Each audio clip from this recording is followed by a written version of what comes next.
Broadcast is started. Shalbani, you can start. Great.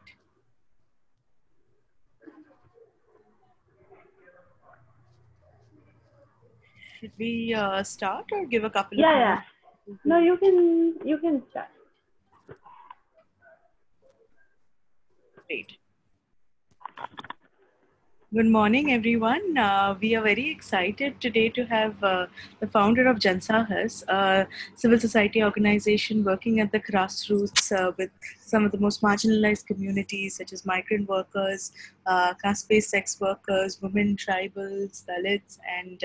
empowering them through access to land, through access to better benefits. And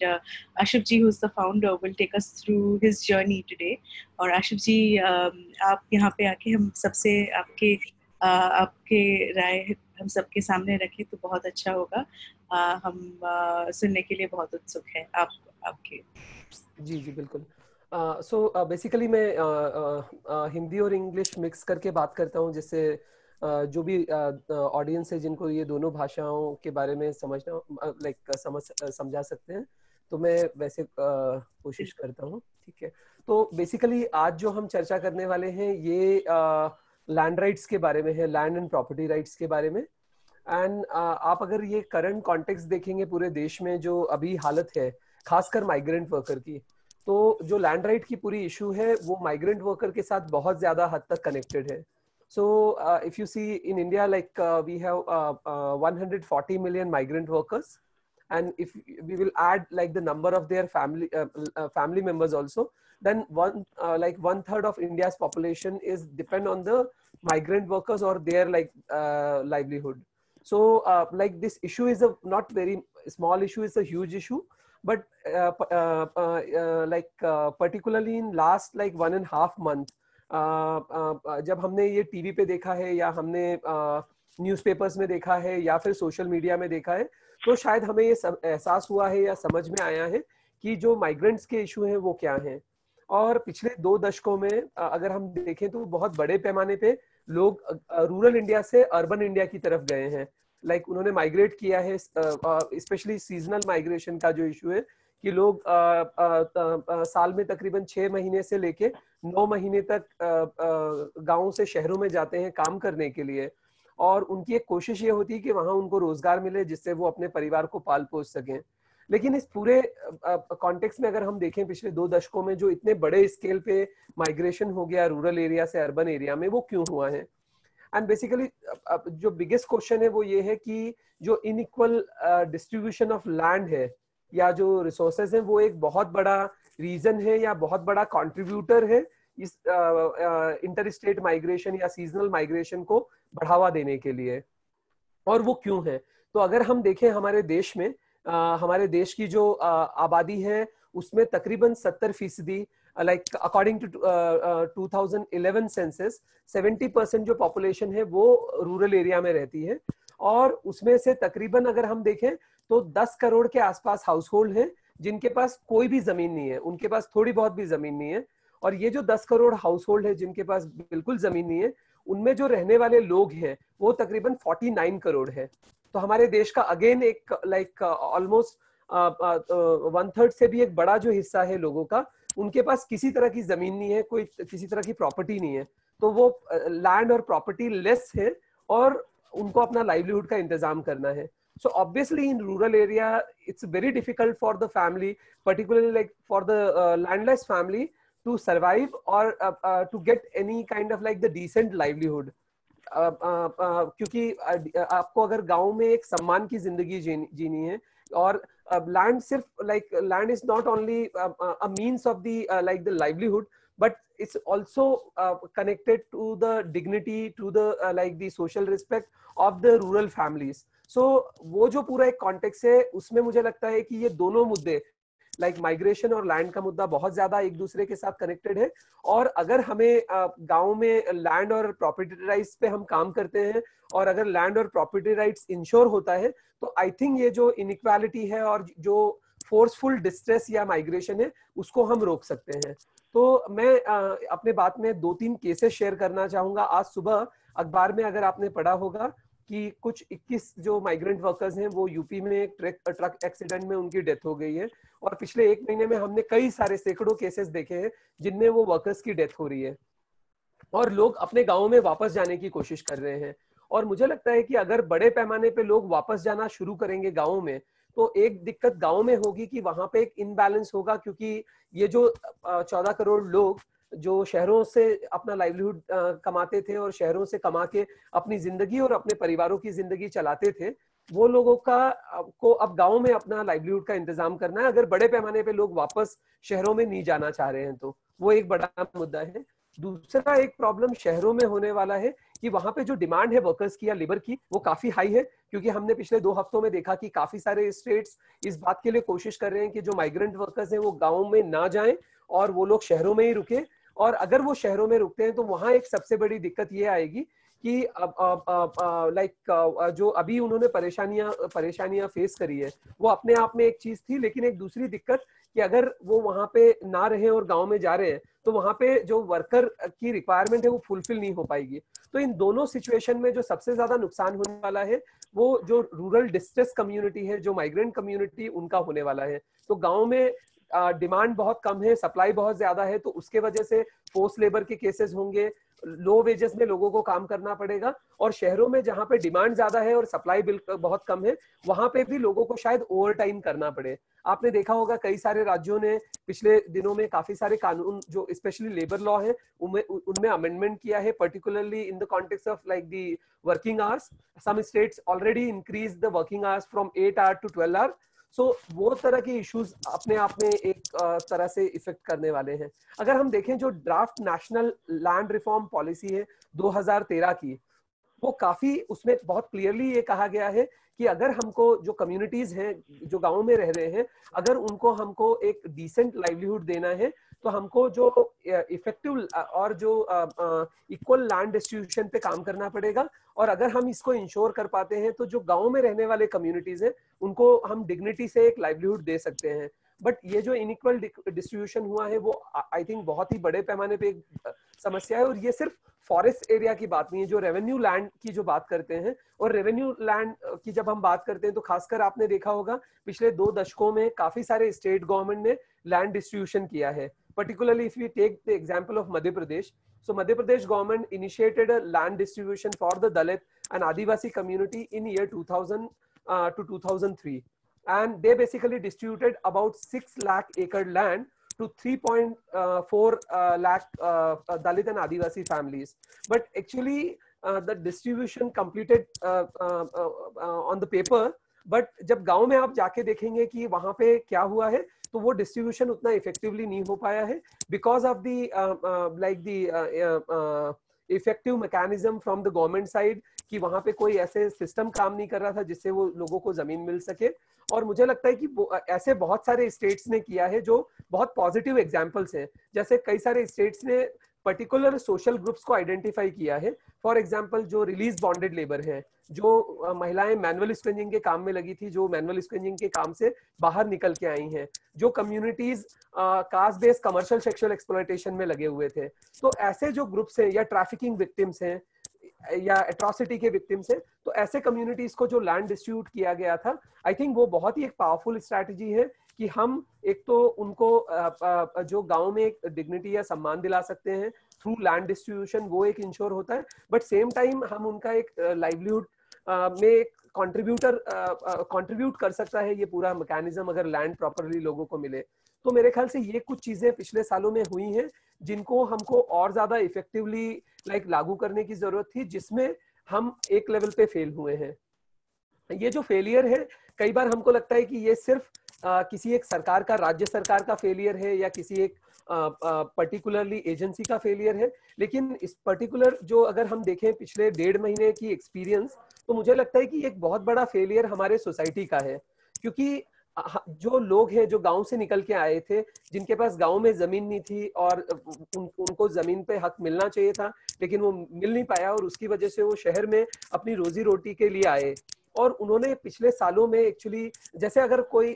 मुझसे अगर सवाल पूछे कि migrant worker कौन है, तो मैं कहूंगा वो जो नेशन बिल्डर है वो माइग्रेंट वर्कर है। उन्होंने इस देश को खड़ा किया है, उन्होंने इस नेशन को बिल्ड किया है। हमारे बच्चे जिस स्कूल में जाते हैं लार्जली वो माइग्रेंट वर्कर ने बनाए होंगे। जो हॉस्पिटल हम इस्तेमाल करते हैं हेल्थ सर्विसेज के लिए वो माइग्रेंट वर्कर ने बनाए हैं। जिन हाईवेज को हम इस्तेमाल करते हैं, रोड को इस्तेमाल करते हैं, और मोस्ट इंपॉर्टेंटली जिन घरों में हम रहते हैं वो घर इस कम्युनिटी ने या इस सोशल ग्रुप ने बनाया है। बट पिछले सालों में हमने जो उनके साथ में व्यवहार किया है एज ए सोसाइटी वो शायद ठीक नहीं था। हम कई सारे जगह पे, जब मैंने 1 महीने पहले काफी सारे माइग्रेंट वर्कर को फोन पे इंटरव्यू किया, उनका कहना था कि जब वो दिल्ली से निकले, दिल्ली एनसीआर में, नोएडा में, गुड़गांव में या फरीदाबाद में जब वो काम कर रहे थे और लॉकडाउन के बाद अपने गांव में वापस आना उन्होंने शुरू किया, तो काफी सारे जगह उन्होंने एक डिस्क्रिमिनेशन फेस किया, क्योंकि कम्युनिटी उनको ऐसे रिकॉग्नाइज कर रही है कि you are trying to spread the corona virus. और उन्होंने इस देश में इतना कंट्रीब्यूट किया है, लेकिन हम उनकी जो कंट्रीब्यूशन है उसको पहचान नहीं पाए हैं और हमने कभी उनको उस नजर से नहीं देखा है। तो मुझे लगता है कि जो डिग्निटी का इशू है, apart from, because most of the people in the current like this scenario they are saying कि the main issue is food security, many people are saying issue is about the water और like the shelter और transportation of the migrant worker. But I think अभी जो पहला जो सबसे बड़ा मुद्दा है जिसके बारे में बात होना चाहिए और काम होना चाहिए, वो मुद्दा है उनके डिग्निटी के बारे में, उनके रिस्पेक्ट के बारे में, कि जिन लोगों ने इस देश को खड़ा किया है, जिन लोगों ने इस नेशन को बिल्ड किया है, उनको हम डिग्निटी नहीं दे पा रहे हैं। और ये बहुत सिंपल सी चीज है जो हमें उनको देना चाहिए थी, उनकी कंट्रीब्यूशन को रिस्पेक्ट करना चाहिए थी। लेकिन लोग आज भटक रहे हैं, हजारों लोग आज रोड पे भटक रहे हैं, हजारों लोग आज रास्तों में हैं और वो अपने गांव जाने की कोशिश कर रहे हैं। बहुत सारे लोग ये कह रहे हैं कि हम अब वापस गांव में, हम भले हमें कम रोजगार मिले, हमें कम खाना मिले, लेकिन हम गांव में ही भले हैं। मैं गांव में जाके, मुझे मरना है तो मैं अपने जमीन पे मरना चाहता हूँ। तो बेसिकली उन लोगों को जो हमारे शहर हैं उन्होंने कभी एक्सेप्ट नहीं किया, और गांव में उनके पास जो लैंड जैसी चीज है, पर्टिकुलरली रूरल इकोनॉमी में लैंड की जो एक बहुत बड़ी इंपॉर्टेंट रोल है, तो उनके पास वो लैंड अभी है नहीं। तो वो मेरे ख्याल से ये दोनों मुद्दों को कनेक्ट करके हमको अगले समय में काम करने की जरूरत होगी। और दूसरी एक चीज मैं ये कहना चाहता हूँ कि जब हम काम करते हैं, basically being a civil society organisation, या कई सारे लोग जब हम काम करते हैं, हम गवर्नमेंट एजेंसीज काम कर रही है, तो जो लोग भी इस मुद्दे पे काम करते हैं भूमि के अधिकार के बारे में, तो हमने ये देखना चाहिए कि कैसे हम कलेक्टिवली काम कर सके, कलेक्टिव एफर्ट हो सके। तो सिर्फ ये जिम्मेदारी सिविल सोसाइटी ऑर्गेनाइजेशन की नहीं है, ये जिम्मेदारी सिर्फ जो गांव में रहने वाले जो कम्युनिटीज हैं उनकी नहीं है, जो लोग गांव से शहरों में माइग्रेट कर गए हैं ये जिम्मेदारी सिर्फ उनकी भी नहीं है। तो ये जिम्मेदारी मेरे ख्याल से जो भी वर्ग है या जो भी सेगमेंट है सोसाइटी के, वो सारे लोगों की ये जिम्मेदारी है कि वो लोग इस मुद्दे के बारे में सोच सके, इस मुद्दे के बारे में काम कर सके, और कैसे हम इसको कलेक्टिव बना सकें। Because day before yesterday I was part of one another webinar, and basically we try to discuss the role of the industry, because these migrant workers, or like the people who comes from the rural area, they contributed a lot in the Indian economy, not in the only the rural economy, but even the like these big industries are also depend on the workforce who comes from the rural area. So I think वो भी एक बहुत बड़ा मुद्दा है कि कैसे जो रूरल एरिया में जो काम हो रहा है, या रूरल इकोनॉमी है, या रूरल एरिया में जो लैंड की इशू है उसको, और जो इंडस्ट्री की जरूरत है, उनको हम कनेक्ट कर पाए। कैसे जो गवर्नमेंट की फ्लैगशिप प्रोग्राम है, पर्टिकुलरली एनआरईजीए का प्रोग्राम है, जो एक लाइवलीहुड देने वाला प्रोग्राम है, लेकिन कैसे हम रूरल इकोनॉमी को, पर्टिकुलरली जो लैंड बेस्ड इकोनॉमी है, उसको हम स्ट्रेंथन कर सकते हैं इस तरह से कि सिर्फ हम रूरल एरिया में लैंड के थ्रू सिर्फ लाइवलीहुड के बारे में बात ना करें, लेकिन हम कैसे वो लैंड डेवलपमेंट के बारे में बात कर सकते हैं। क्योंकि जैसे मैंने आपको एग्जांपल दिया कि कुछ स्टेट्स में जब लैंड डिस्ट्रीब्यूट हुई थी और वहां पे वो जमीन चरनोई की जमीन है। चरनोई की जमीन का मतलब होता है कि जो पशुओं को, जो पशु जहां जाते हैं और इस्तेमाल करते हैं उस जमीन को, या शमशान की भूमि है। तो ऐसे कई तरह की जमीन, भूमि है या लैंड है जिसको डिस्ट्रीब्यूट किया गया, और वो डिस्ट्रीब्यूशन के बाद में सबसे बड़ा चैलेंज था कि वो वहां पे कल्टीवेशन नहीं हो सकता है, और कल्टीवेशन अगर हमें करना है तो काफी सारी इन्वेस्टमेंट करनी पड़ेगी। और अगर ये लैंड डिस्ट्रीब्यूट हुआ है दलित समुदाय को, या आदिवासी समुदाय को, या पर्टिकुलरली जो दूसरे सोशल ग्रुप्स हैं, वो भले मैनुअल स्क्वेंजर हो, या सर्वाइवर्स ऑफ रेप और सेक्सुअल वायलेंस हो, या कमर्शियल सेक्सुअल एक्सप्लॉयटेशन के सर्वाइवर्स हो, उनको अगर लैंड मिल रही है, तो आई थिंक एनआरईजीए जैसे स्कीम्स का हम काफी हद तक इस्तेमाल कर सकते हैं, जिससे हम बेसिकली सिर्फ उस कम्युनिटी के लाइवलीहुड के बारे में ना सोचें, बट कैसे वो जमीन ज्यादा इस्तेमाल हो और वो ज्यादा उससे प्रॉफिट बना सकें। तो इस तरह के कुछ मुद्दे हैं जो हमें लग रहा था कि जिनके ऊपर बात होने की जरूरत है। मैं एक और मुद्दा ये रेस करना चाहूंगा यहाँ पे कि पिछले कुछ दिनों में हमने ये भी देखा है कि जब ये वर्कर्स गांव लौट के आ रहे हैं तो बहुत सारे लोगों की एक चिंता निश्चित तौर पे है कि गांव में ये जो वायरस है उसकी वो ज्यादा बढ़ेगा क्योंकि ये वापस आने वाले हैं। लेकिन जब हम वर्कर्स से बातचीत करें, उनका कहना है कि मेरा तो कोई घर नहीं है, ना शहर मेरा घर है अब, ना गांव में लोग उनको एक्सेप्ट कर रहे हैं। तो मुझे लगता है कि ये जो एक सेंसिटिविटी है समुदाय समाज के अंदर, सोसाइटी के अंदर as well as like government के अंदर भी होना चाहिए, उसको हमको बढ़ाने की जरूरत पड़ेगी या उसके बारे में बात करने की जरूरत पड़ेगी कि जिन लोगों ने अपनी पूरी जिंदगी लगाई है इस सोसाइटी को खासकर इंफ्रास्ट्रक्चर क्रिएट करने में, या जो हम खाना खाते हैं या जो अनाज हम खा रहे हैं वो उगाने में, और आज जब ये डिफिकल्ट टाइम आ रहा है तो हम जिस तरह से एक डिस्क्रिमिनेशन या अनटचेबिलिटी का बिहेवियर उन कम्युनिटीज के साथ कर रहे हैं वो मेरे ख्याल से एक बदलने की जरूरत है डेफिनेटली। और एक बहुत बड़ा मुद्दा ये है कि लैंड के बारे में जो एक इन्वेस्टमेंट या पॉलिटिकल विल होना चाहिए वो नहीं हो पा रही है। तो आज एक अपॉर्चुनिटी हमें मिली है कोविड-19 की जो पूरी इम्पैक्ट हुई या लॉकडाउन की पूरी जो इम्पैक्ट हुई है उसके बाद में, कि ये जो दो मेजर इशू हैं हमारे समुदाय में और समाज में, जो दोनों बहुत ही इंटरलिंक्ड हैं और बहुत ही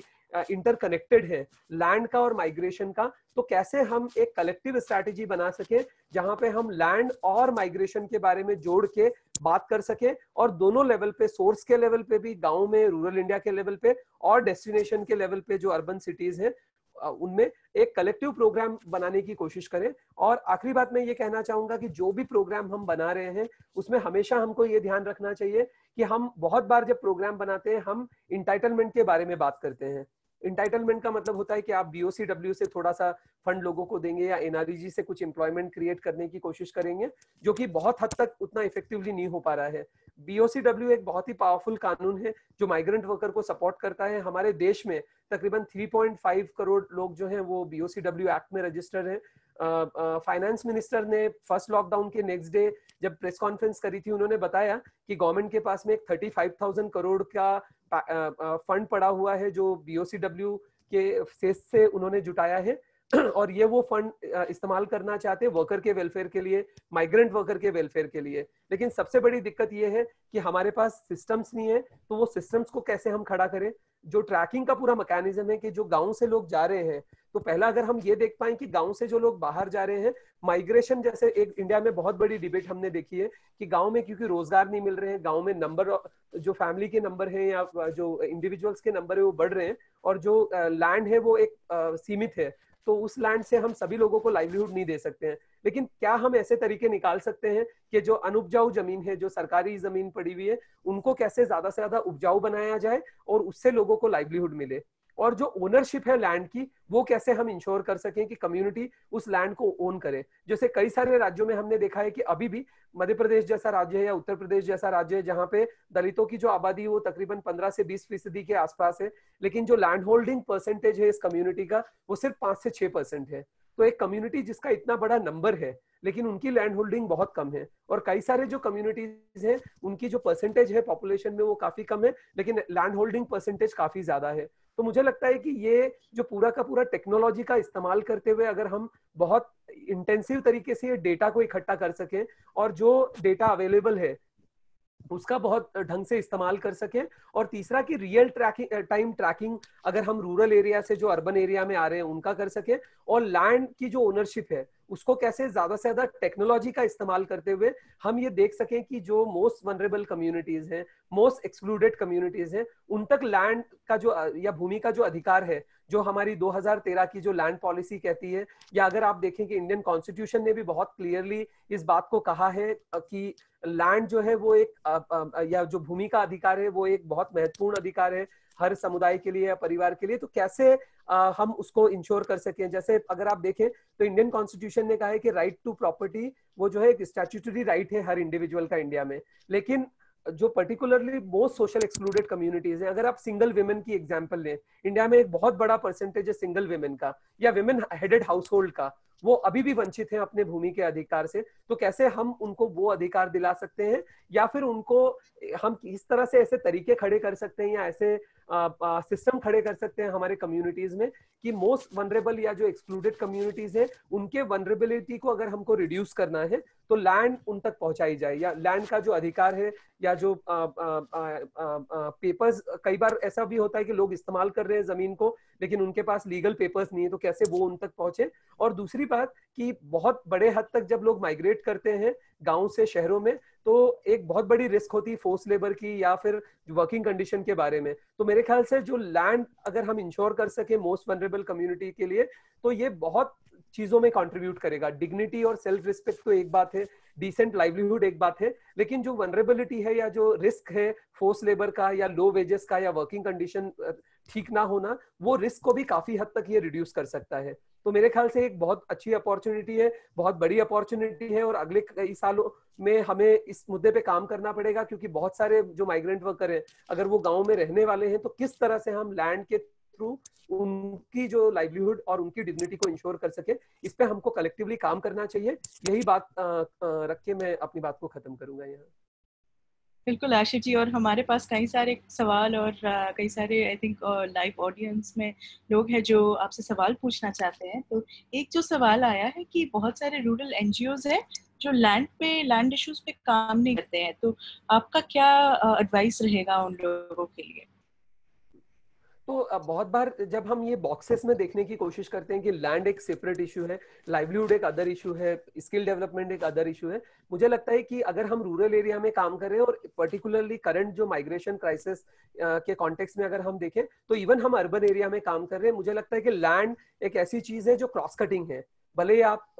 लाइक आदिवासी के साथ काम कर रहे हो, आप लाइवलीहुड पे काम कर रहे हो, आप इनकम जनरेशन पे काम कर रहे हो, आप कोई भी काम करते करते आई थिंक लैंड एक ऐसी क्रूशियल चीज है जिसको हमको ऐड करना ही चाहिए अपने इंटरवेंशन में। और जब आप अपनी प्रोग्राम डिजाइन कर रहे हैं मेरे ख्याल से तब हम डेफिनेटली देख सकते हैं, जैसे जिस ऑर्गेनाइजेशन के साथ मैं काम करता हूँ हम मैनुअल स्क्रीनिंग पे काम करते हैं, हम रेप सर्वाइवर्स के साथ काम कर रहे हैं, हम फोर्स लेबर के केसेस पे काम कर रहे हैं, लेकिन हमारी एक जो कोशिश है कि कोई भी काम हम करें उसमें लैंड और प्रॉपर्टी राइट्स को कैसे हम ऐड कर सकते हो, क्योंकि हमारी ये मानना है कि ये क्रॉस कटिंग इशू है। बिल्कुल। और ऑडियंस से हमें एक सवाल आ रहा है, अनिल जी क्या आप बात करना चाहेंगे? मैंने आपको अनम्यूट कर दिया है। अनिल जी अगर आप अपना सवाल रखें हमारे पास तो बहुत अच्छा होगा।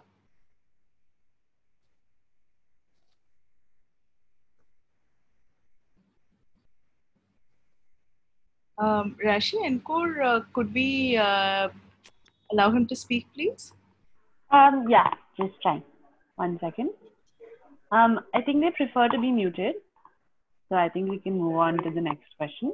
ठीक है। तो एक दूसरा सवाल जो आया है हमारे पास कि ऐसे जब redistribution programmes, land redistribution programmes होते हैं तो उसका रोड मैप क्या होना चाहिए और कौन सी स्टेट इस पे अच्छा काम कर चुका है ऑलरेडी? मेरे ख्याल से काफी सारे राज्यों में इस पे काम हुआ है, लेकिन अगर हम जो बेस्ट प्रैक्टिसेस अगर देखने की कोशिश करें जहाँ पे बहुत इफेक्टिवली एक स्ट्रैटेजी बनी है, मैं इस पे नहीं जाऊंगा कि वो स्ट्रैटेजी या वो पॉलिसी का कितना ढंग से या ठीक ढंग से इस्तेमाल हुआ है या इम्प्लीमेंटेशन हुआ है, लेकिन मैं ये जरूर कहना चाहूंगा कि जो भी प्रोग्राम्स अभी आए हैं, पर्टिकुलरली जैसे मैंने आपको बोला कि मध्य प्रदेश गवर्नमेंट ने जो लैंड डिस्ट्रीब्यूशन किया था या कुछ दशकों पहले राजस्थान में जो हुआ या केरला में जो हुआ, तो ऐसे कई सारे प्रोग्राम्स हैं जो हम देख सकते हैं जहाँ पे ये कोशिश की गई है कि जो मोस्ट एक्सक्लूडेड है, जो मोस्ट वनरेबल है, उसको कैसे लैंड राइट्स आप इंश्योर कर सके, और जहां जहां वो एलिमेंट्स हैं जिन पॉलिसीज में, वो मेरे ख्याल से देखा जाना चाहिए, क्योंकि हमें बहुत अब क्लियर है कि हमारे कम्युनिटीज में या हमारे सोसाइटी में कौन लोग हैं जो मोस्ट वनरेबल हैं। जैसे अगर आप देखेंगे देश में तकरीबन 10 लाख के आसपास मैनुअल स्क्रीनिंग फैमिलीज हैं जो लिबरेट हो गए हैं या जो अभी काम कर रहे हैं। आप अगर देखें कि हमारे 10 राज्यों में ऐसे बहुत सारे कम्युनिटी है जो आज भी caste based commercial sexual exploitation में लगे हुए हैं, उनको हम आइडेंटिफाई कर सकते हैं। बहुत सारे राज्यों में जो हेला या ये जो हाली या महीनेदार की प्रैक्टिस में, जो फोर्स लेबर की प्रैक्टिस में थे और वो उस काम से बाहर निकल के आए हैं, तो ऐसे जो भी सोशल ग्रुप्स हैं अगर उनको हम आइडेंटिफाई करें, और 2011 में जो सेंसस हुआ था या जो कास्ट इकोनॉमिक सेंसस हुआ है, वहां पे हमने बहुत क्लियरली इन कम्युनिटीज को आइडेंटिफाई कर लिया है। तो अब एक नेक्स्ट स्टेप ये हो सकती है कि आइडेंटिफिकेशन के बाद कैसे उन तक ये सारे जो इंटाइटलमेंट है या लैंड प्रॉपर्टी राइट्स हैं पर्टिकुलरली, उसकी ओनरशिप कैसे उन तक पहुंचाई जाए। बिल्कुल। एक और क्वेश्चन आया है कि आपको क्या लगता है ये स्वामित्व स्कीम जो अभी अभी लॉन्च हुआ है वो कैसे हम यूज कर सके ताकि जो डिसएडवांटेज्ड कम्युनिटीज है वो एक्सक्लूडेड ना हो जाए जब ये लैंड और प्रॉपर्टी मैपिंग हो विलेज लेवल पे। आपको क्या लगता है स्वामित्व स्कीम से क्या बदलाव आ सकता है? मेरे ख्याल से एक जो सबसे बड़ा चैलेंज है लैंड के मामले में जो हमने देखा है वो ये है कि अभी भी अगर आप गांव में जाएंगे और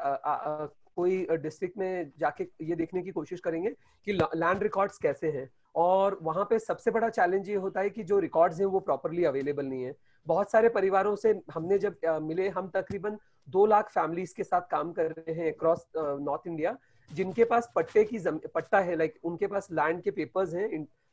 लैंड ओनरशिप के पेपर्स हैं, लेकिन अगर आप देखें कि उनको वो अधिकार मिला है या ना मिला है तो कई तरह के मुद्दे आते हैं। जैसे कई सारे जगह वो पेपर्स अवेलेबल हैं लेकिन उनको पोजीशन नहीं मिला है। कई सारे जगह हमने ये भी देखा है कि पोजीशन के लिए वो गए हैं लेकिन उनका अब तक मेजरमेंट लैंड का नहीं हो पाया है। तो मेरे ख्याल से ये लैंड रिकॉर्ड्स पे काम करना बहुत इंटेंसिव तरीके से, और दूसरा कि पब्लिक डिस्क्लोजर कैसे हम बढ़ा सकते हैं, क्योंकि आज के तारीख में भी ये सिर्फ लैंड से जुड़ा मसला नहीं है, बहुत सारे मुद्दे हैं जहां पे आप पब्लिक डिस्क्लोजर से जुड़ी प्रॉब्लम देखेंगे। लेकिन मुझे लगता है कि पब्लिक डिस्क्लोजर अगर हर पंचायत में हो सके कि लैंड की ओनरशिप किसके पास है, कितनी लैंड किसके पास है, किसके नाम पे लैंड है एक्चुअली, और ये डिस्क्लोजर अगर हम कर सके तो आई थिंक हम एक 1/4 जो हिस्सा है प्रॉब्लम का वो वहीं पे हल कर सकते हैं। तो सबसे बड़ा मुद्दा है टेक्नोलॉजी का इस्तेमाल कैसे किया जाए डिस्क्लोजर के लिए भी, और पब्लिक डिस्क्लोजर गांव में कैसे हम ज्यादा से ज्यादा करवा सकते हैं, और जो रिकॉर्ड पे काम करना है वो कैसे किया जा सके। अगर ये चीजें होती है तो शायद हम लोग काफी आसानी से ज्यादा से ज्यादा लोगों को रीच आउट कर पाएंगे। बिल्कुल। आशिफ जी, हमारा वक्त अभी खत्म होने वाला है, तो हम सेशन 1-2 मिनट में खत्म करने वाले हैं। तो अगर आपको लास्ट में अगर कुछ कहना है, आपने जो देखा है और हमारे सामने कौन से चैलेंजेस बहुत ज़्यादा बढ़ के आएंगे ये कोविड क्राइसिस में, तो अगर आप 1-2 मिनट कुछ बोल के हमें इस सेशन को एंड करने की ओर चलेंगे हम। जी,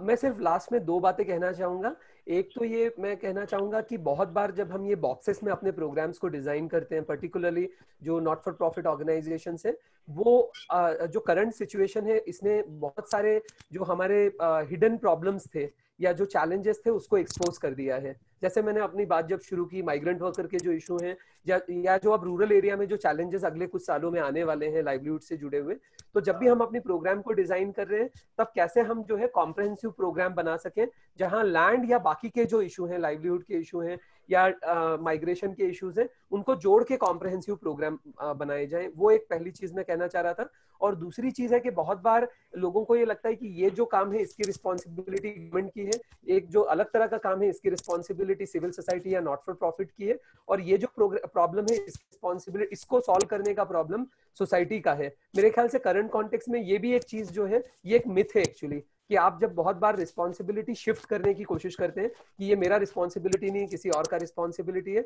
लेकिन मुझे लगता है कि आज के समय में हम कोई भी इशू पे बात करें, भले ही वो लाइवलीहुड का मुद्दा हो, वो एग्रीकल्चर का मुद्दा, लैंड का मुद्दा या माइग्रेशन का मुद्दा हो, हमको एक कलेक्टिव एफर्ट बनाने की जरूरत बहुत ज्यादा है। और जो भी प्रोग्राम हम बना रहे हैं कैसे उसको हम एक लार्ज स्केल में कर सकें, क्योंकि बहुत बार नॉट फॉर प्रॉफिट में एक सबसे बड़ा चैलेंज होता है कि हम 2 गांवों में जो बहुत अच्छे से एक काम कर पाते हैं, शायद जब वो 200 गांव या 2000 गांव या 2 लाख गांव में हमें करना हो तो शायद हम उसी सेम क्वालिटी के साथ वो काम को स्केल नहीं कर पाते हैं। लैंड के मामले में मुझे लगता है कि स्केल की बहुत ज्यादा जरूरत है जो हमें करना चाहिए। मैं यही बात करते हुए यहाँ पे अपनी बात खत्म करूंगा। Thank you. बिल्कुल, बहुत बहुत धन्यवाद आशिफ जी, आपने हमारे साथ आपके जर्नी शेयर किया और आपके राय शेयर किया। तो हम ये सेशन को यहीं पे खत्म करेंगे।